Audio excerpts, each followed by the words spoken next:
Um, we can get we now is a nice time to touch the difference between Indian cinemas and Western cinemas. You go first, and I'll go next. Yeah. So first thing I feel like that needs to be mentioned is Indian cinemas. I feel like are on average longer than Western cinemas. So there is always more room for the director to fill different things in, right?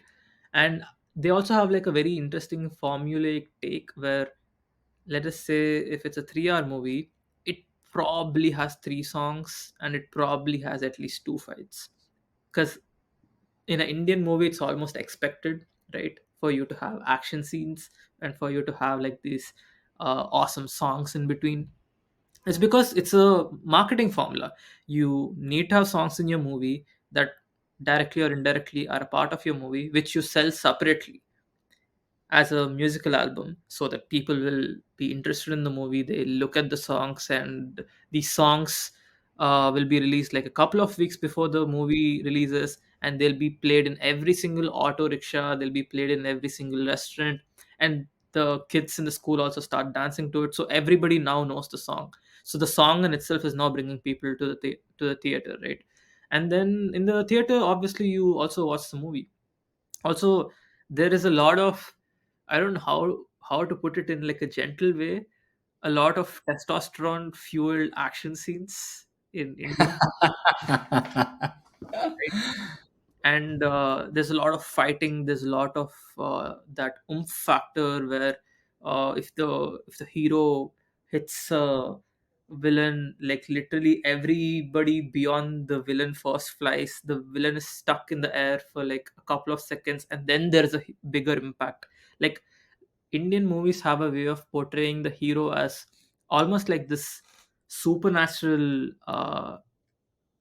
like, I don't know, entity who has all these fighting skills beyond reason. And it's not like the audience sit and they are like, you know what, this is not possible, we are not going to agree with this. They actually are having fun. They are like, of course, yes, of course. Rajnikant, who is a I think he's 70 plus at this point, right? 70 plus can beat 80 bad guys who are running towards him, who look like the bodybuilders in like Olympic wrestling competition. Of course he can build it, because they're not looking at a movie for reality. They want to break from life. They want to look at something and say, oh wow, like look at that action scene, right?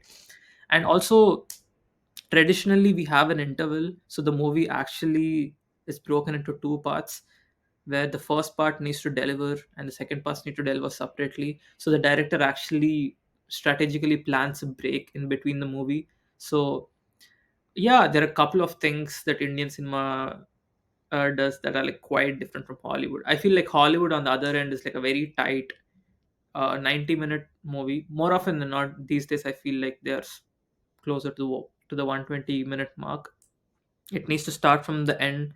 Sorry, it needs to start from the beginning and go all the way till the end in a single flow. There are no breaks in between. Unless it's a musical, there are no musical numbers in between.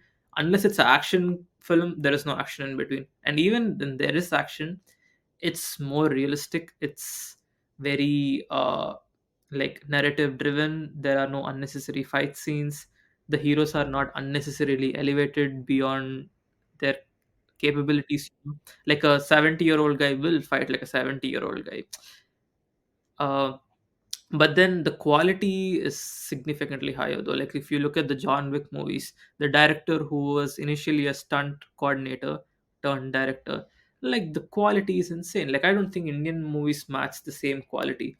But then you have the most fun with Indian movies. You cannot argue with that. Like, I feel like Indian movies deliver on the fun aspect. You have the most fun watching the action scenes, you have the most fun watching the songs, right?